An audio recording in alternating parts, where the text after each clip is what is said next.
Cambie Report was produced and recorded on the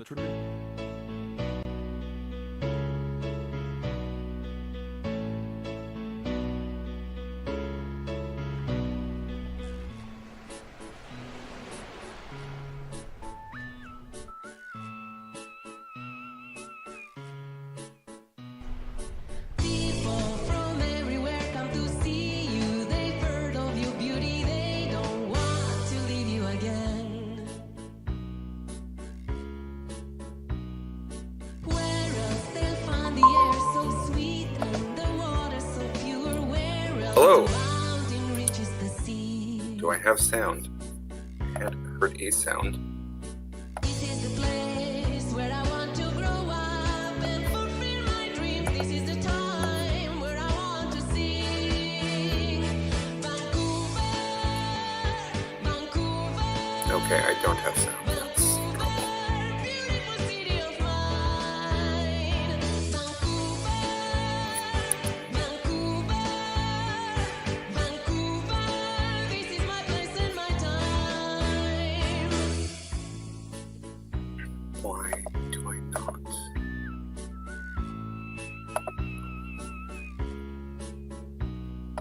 Look around, see how people are smiling. They know they are lucky to wake up. Oh, I didn't have my mic turned on. Well, that's happened. There we go. You can hear me now. All right. Never too hot to cold, neither, for we have the ocean and beauty is what we see all the time.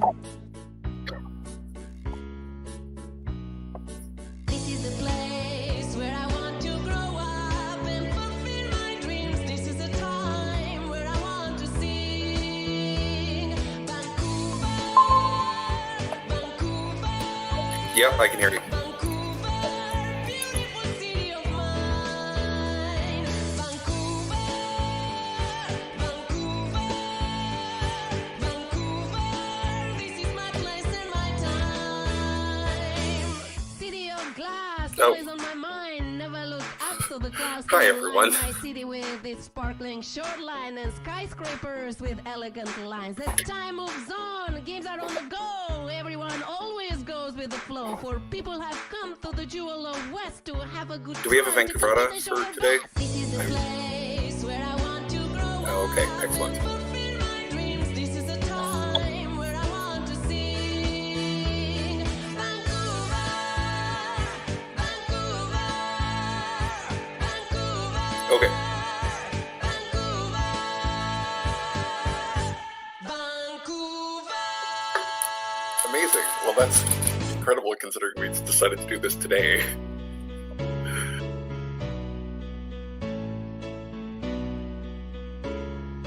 The Cambie Report was produced and recorded on the traditional and unceded territories of the Musqueam, Squamish, and Tsleil-Waututh nations.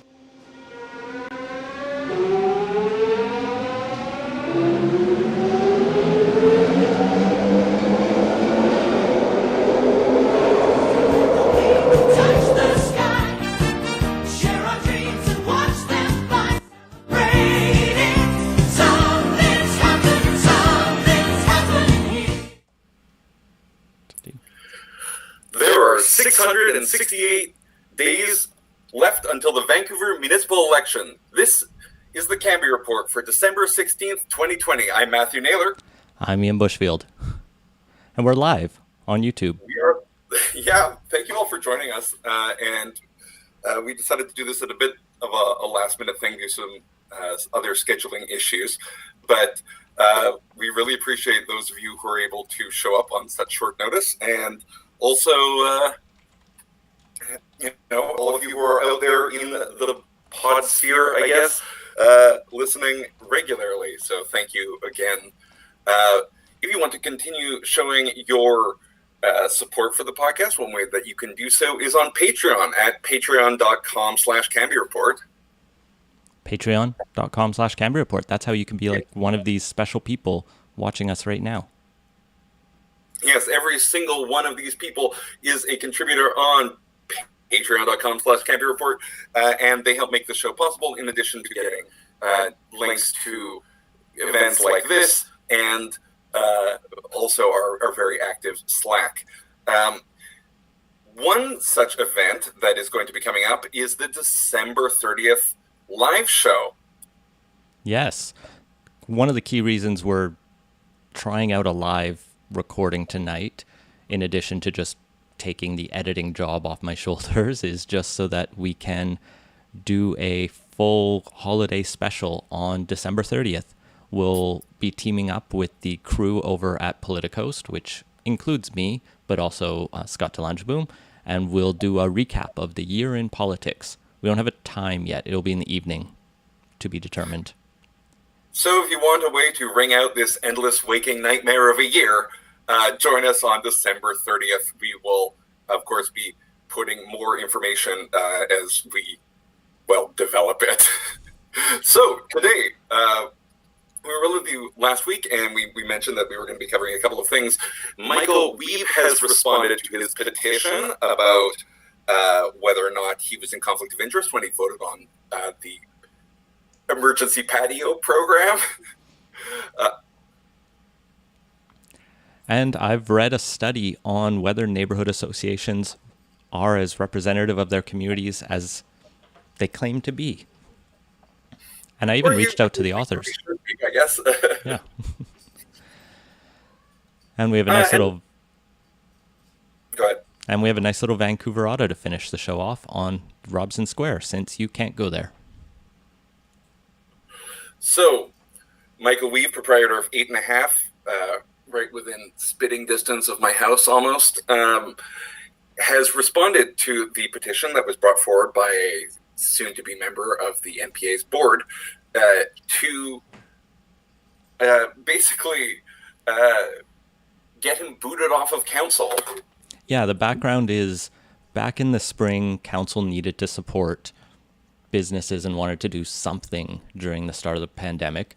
And they created this temporary patio permit program to allow a small number of restaurants to open up additional space on the street, on otherwise city sidewalks, so that people could have a beer while physically distanced all summer. One of those restaurants was Wiebe's that got one of the early applications of a moderate number. It's debatable whether it's a pecuniary number. We voted on it.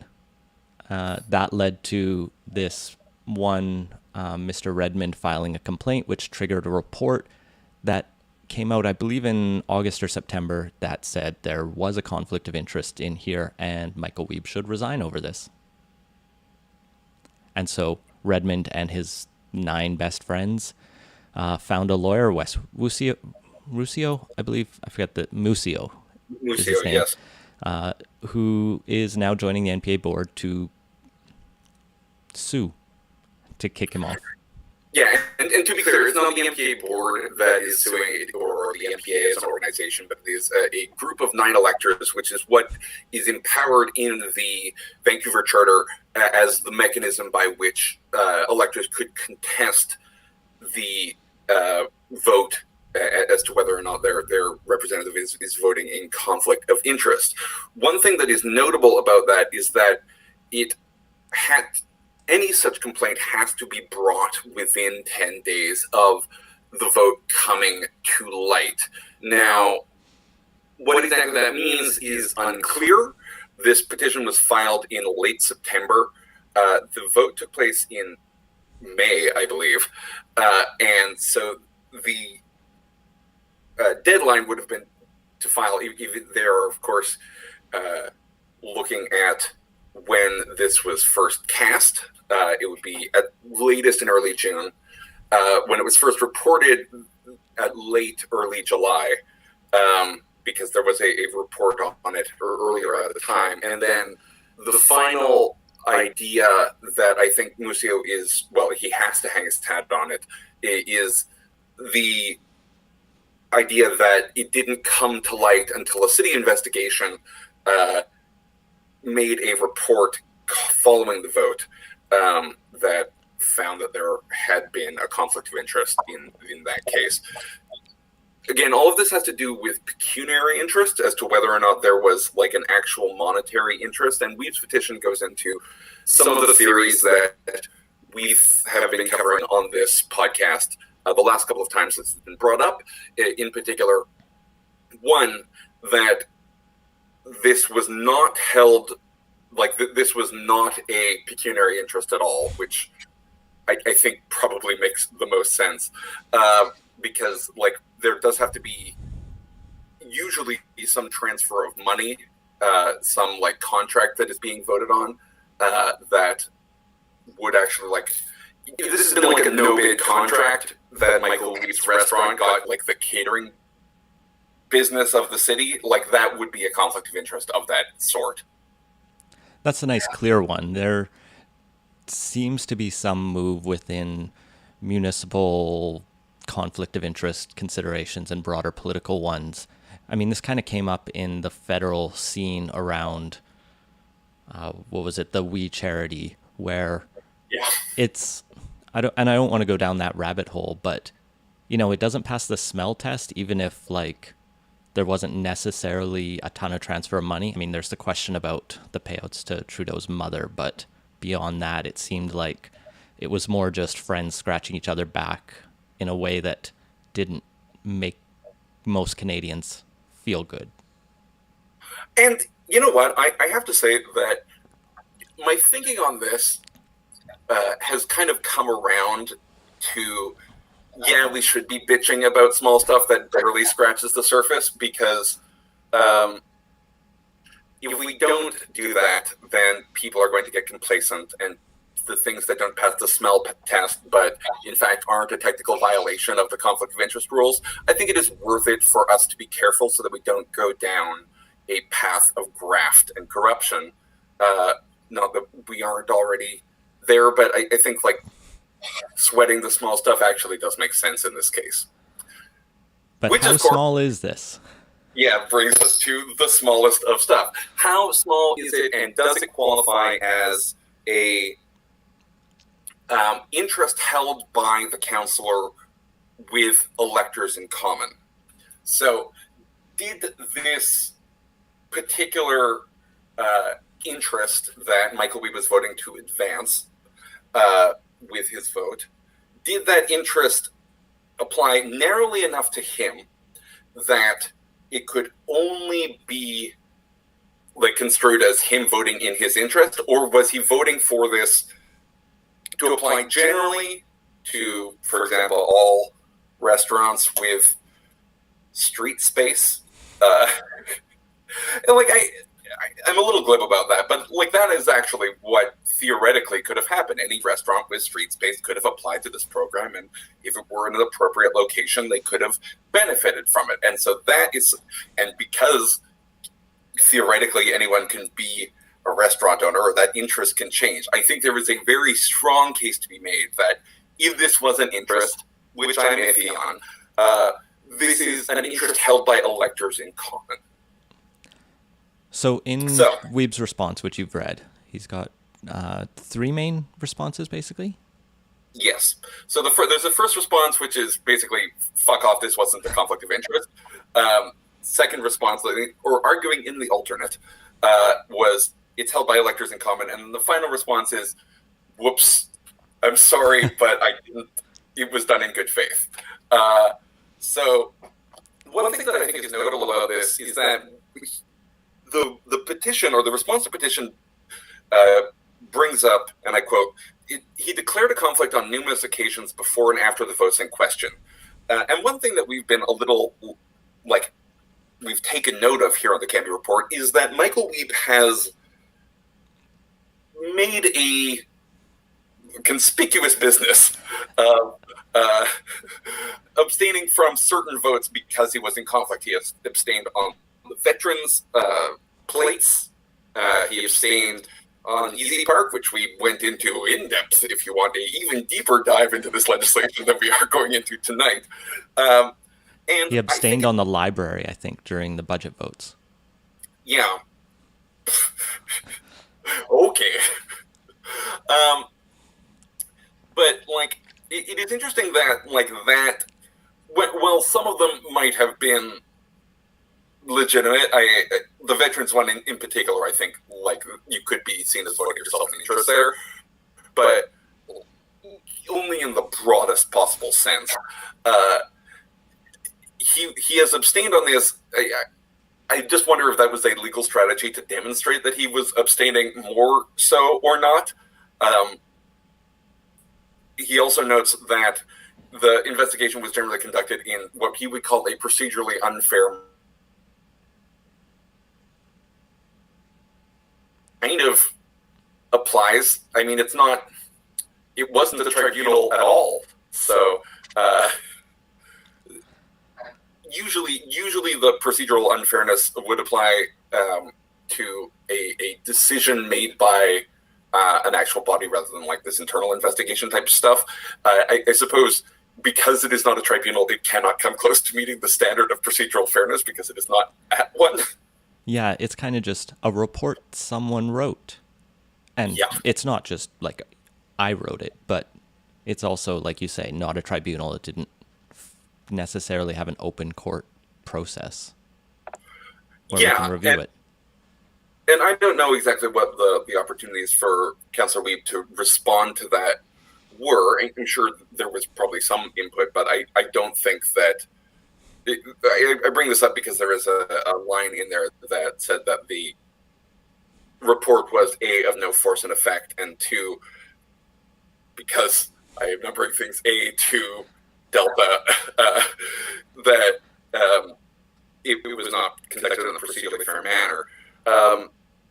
Also of note, no new restaurant seats were permitted as a result. So, like, if the metric of whether or not this was like a pecuniary interest was that more revenue opportunities were being created rather than like.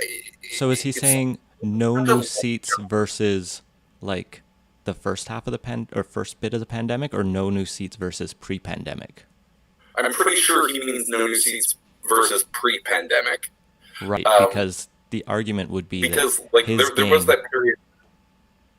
I mean, the argument would be his gain is that his was one of the few restaurants that was able to have more than 0 seats. Yeah, and I think the argument there is a lot of restaurants did. Like, it wasn't a few. A bunch of people got patios. A bunch of people in the neighborhood got patios. Like, it's... I live in Brewery Creek, the area that is just lousy with breweries, and it is not an uncommon appearance to see a patio out the front door of one of these things. 33 acres is 2 of them. So to say that he was advancing his pecuniary interest specifically through that vote, I think is too much of a stretch. Like, the idea that this thing that was brought in to like broadly ameliorate a negative could have been seen as like granting a specific pecuniary interest to someone. It's His benefit at best was losing less money than competitors. yeah, and even those competitors had the same opportunity. Because, like, if you're going to talk about a restaurant, I think it's reasonable to assume that, like, a neighborhood is the competition. So, like, yeah, losing less money than competitors, except almost every single one of the competitors had outdoor seating. So it doesn't even stand there. I know that's like a hypothetical, but I almost feel like this delves too much into, or like indulges the theory too much that there was an interest, which I don't really agree with.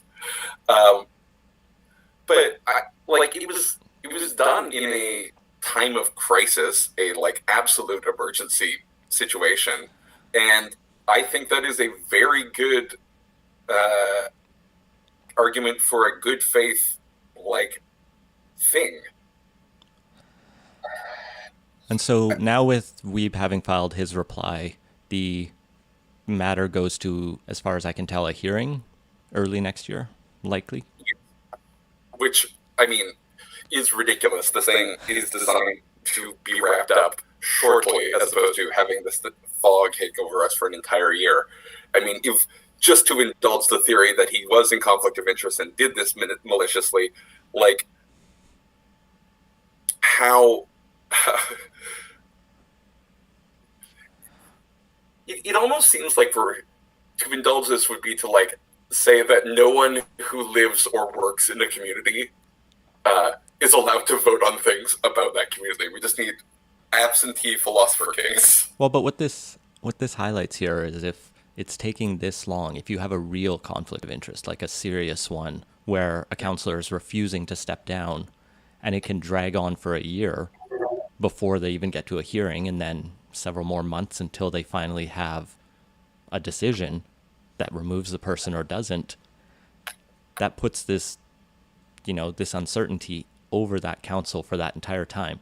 Now, this is kind of a weird year where there was a bit of a pause on court hearings for a while, so maybe that factored in a little, although the big driver here was the petition wasn't filed until September. So, you're muted, Matthew. That happened. All right.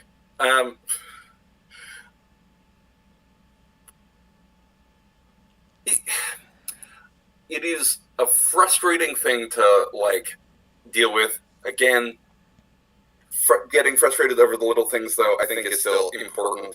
I just wish it could have been resolved a little quicker than having this massive cloud of uncertainty. But what do you know? It's 2020 and we don't get nice things. So, I think that's probably as much as we can beat the aggravatingly still living horse of the Wiebe conflict of interest story. So, we'll definitely be coming back to it once we have a hearing, once we have a decision, or some other issue comes up. But yes, neighborhood associations. A couple weeks ago, I saw a tweet out that someone had done a new study on whether neighborhood associations in Toronto and Vancouver specifically are representative of their broader public. This is by Aaron Moore, who is at University of Winnipeg, I believe, and Michael McGregor from Ryerson. I might have those two backwards.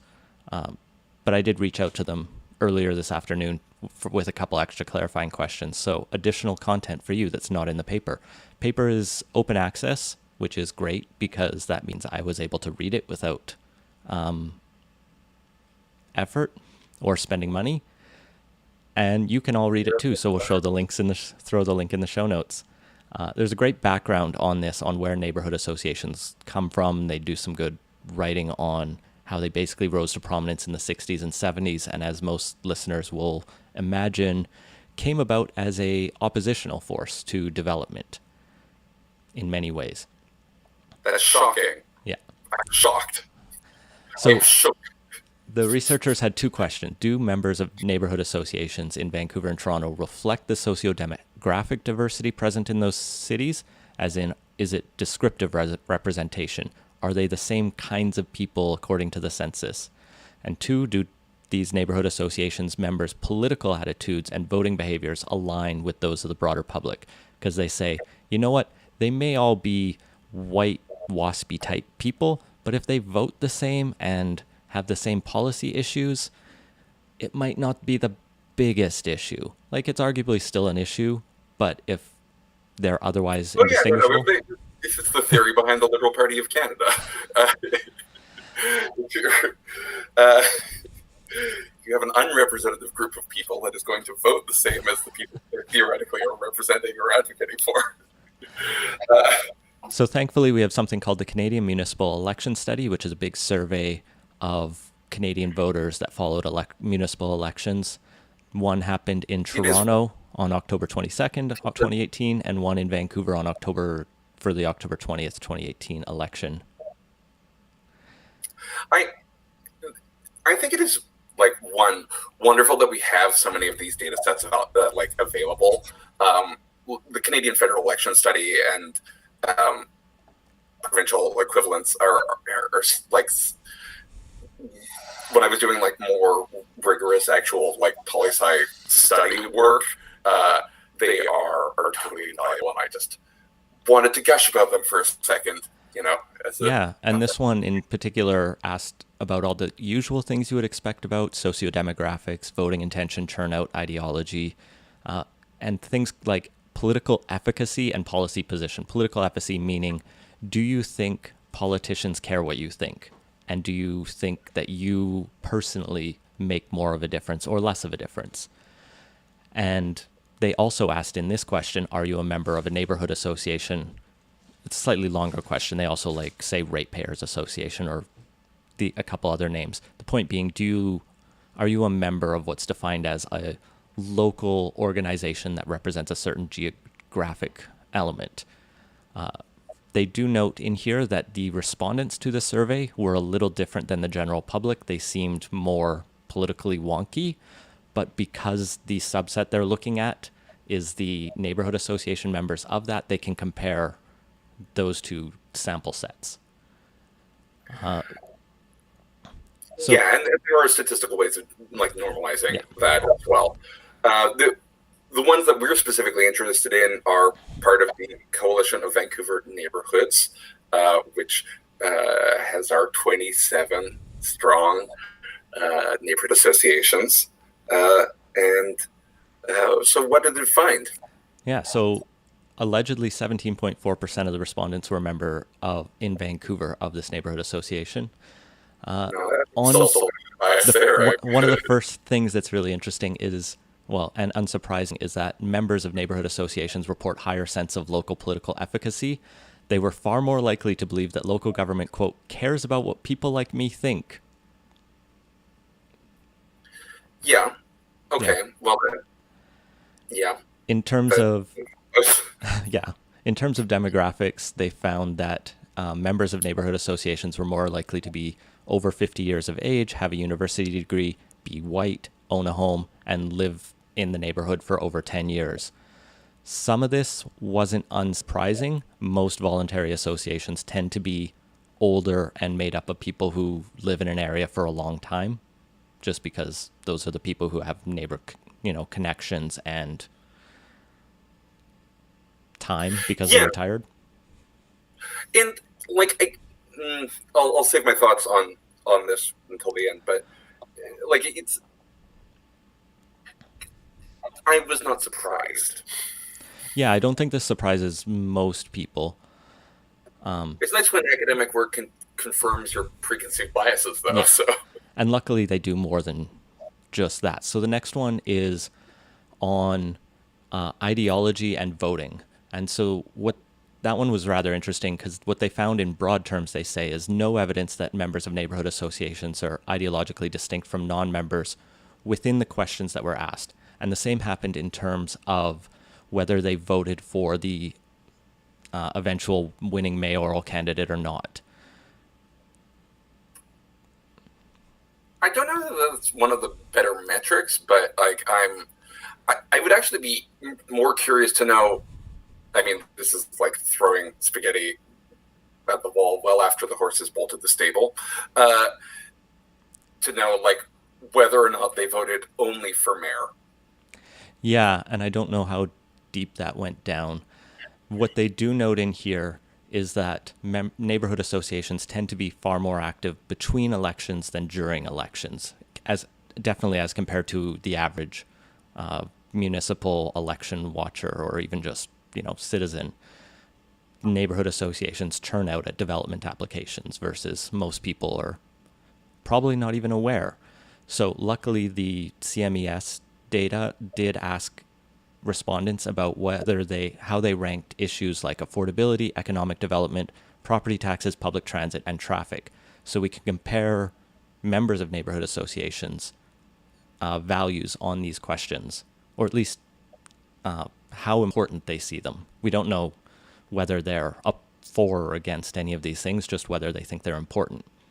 And so while they didn't find any difference on traffic, economic, or they didn't find any difference between members and non-members on how traffic, economic development, and affordability were ranked, but members of neighborhood associations were far more likely to rank transit as important and less likely to rank property taxes as important.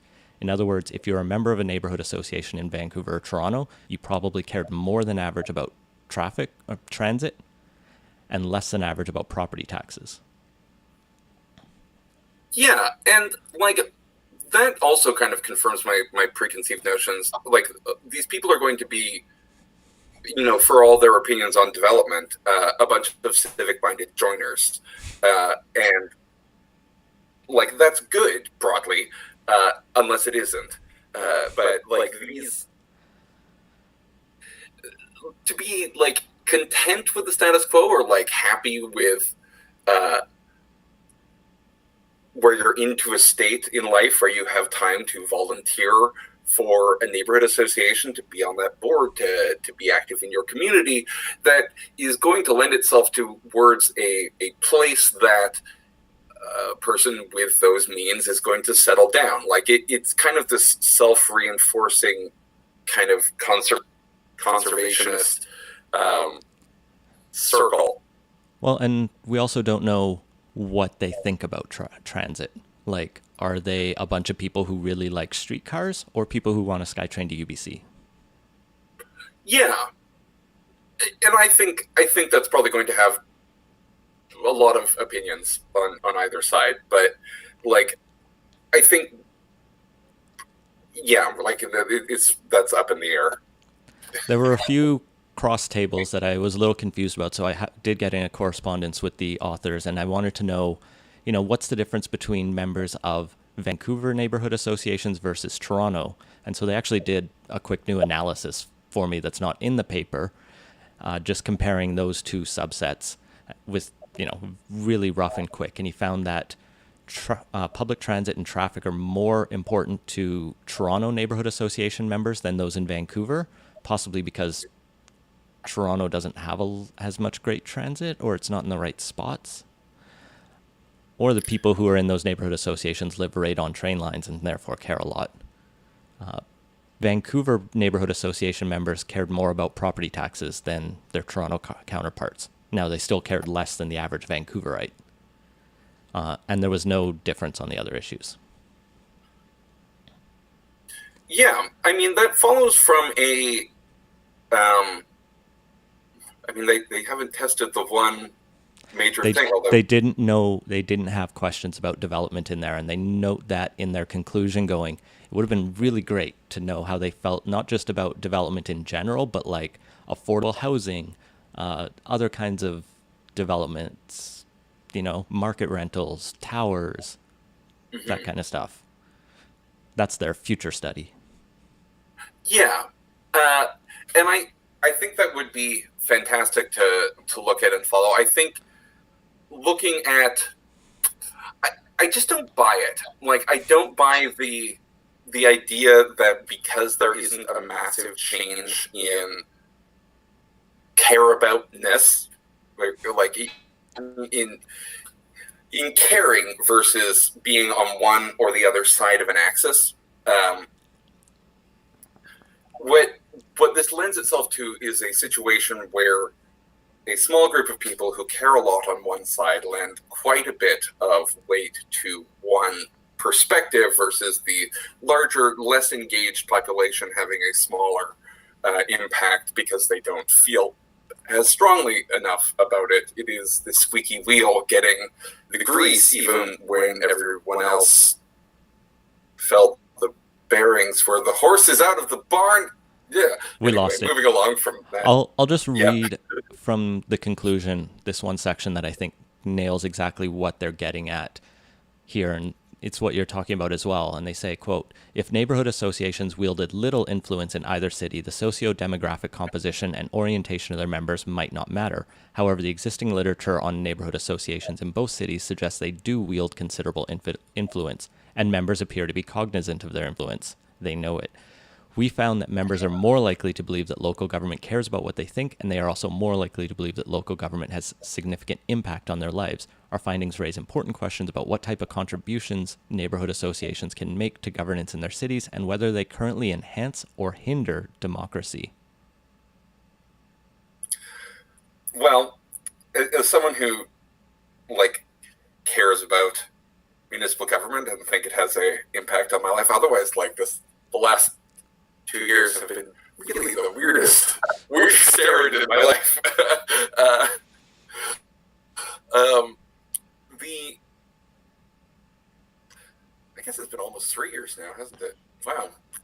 sticking with us, everyone. Like, it is very important to at least be cognizant of it and to be able to, like, be aware of the effects of this. I don't know that short of running for and taking over your neighborhood associations, which, by the way, you should do, there is any way to, like, counter this specifically, other than to, like, draw attention to the disparity between how much the influence of a small group of self-selected, highly involved, more conservationist people is going to stand against what a broader community might want or need. Absolutely. So, go make your neighborhood association more diverse, even if it's just adding someone who's under 50 to their membership roll. And you'll probably get frustrated and quit, but... Municipal government, it's nothing if not frustrating, but still, the impact. It can do so much for us, including providing a ice rink in Robson Square. So some of you might be missing the opportunity to skate during the Christmas season, and so we have a Vancouverata for you.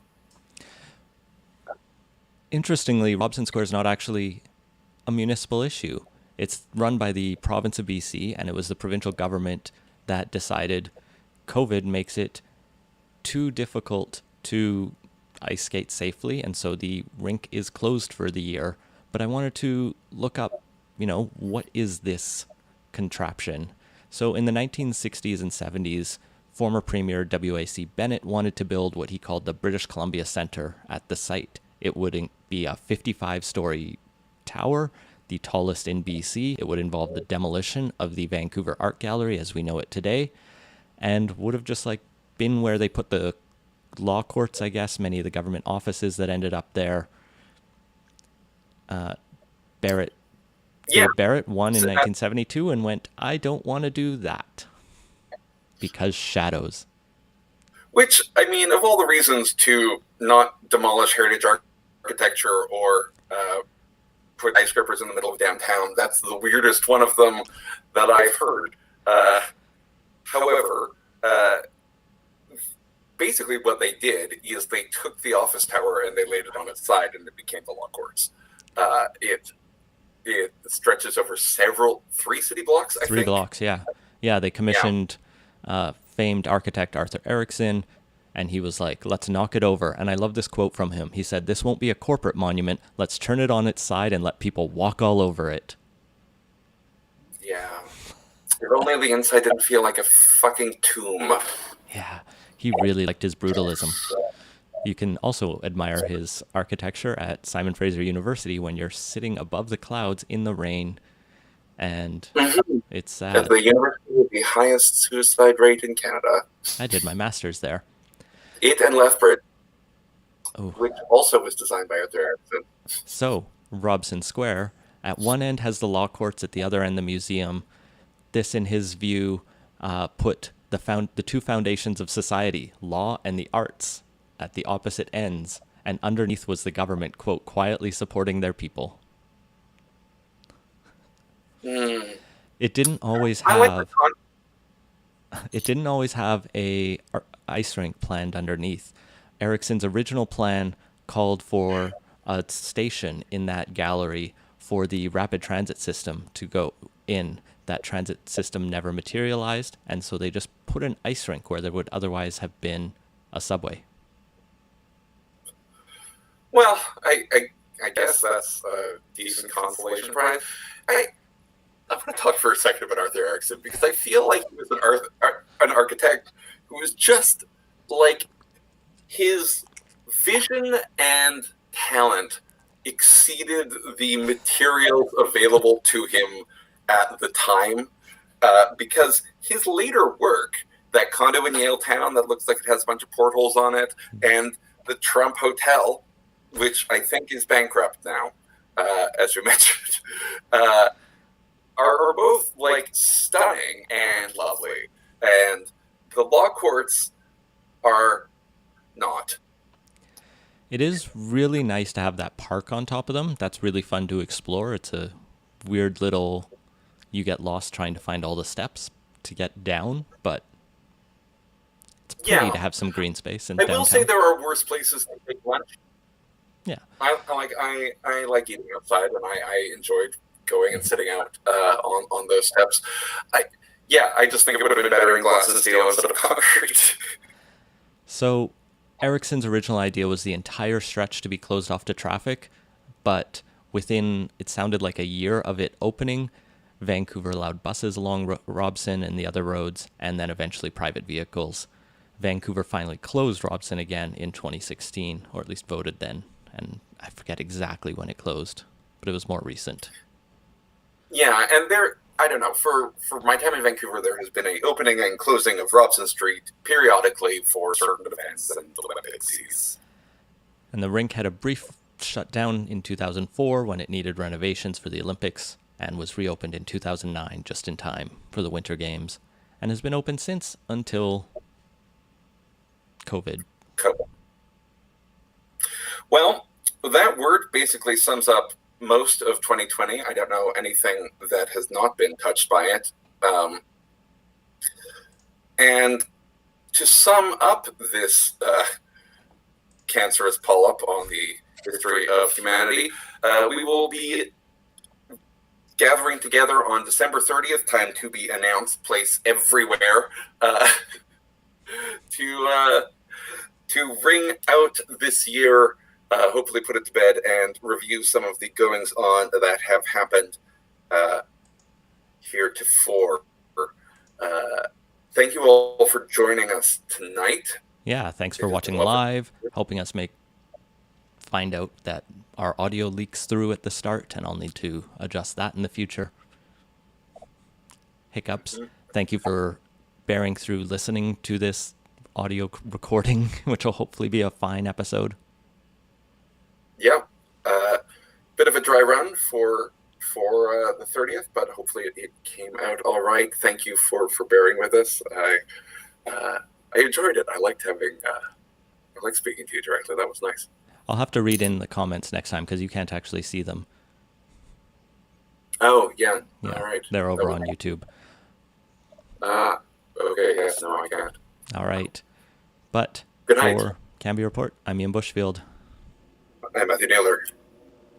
Good night. night.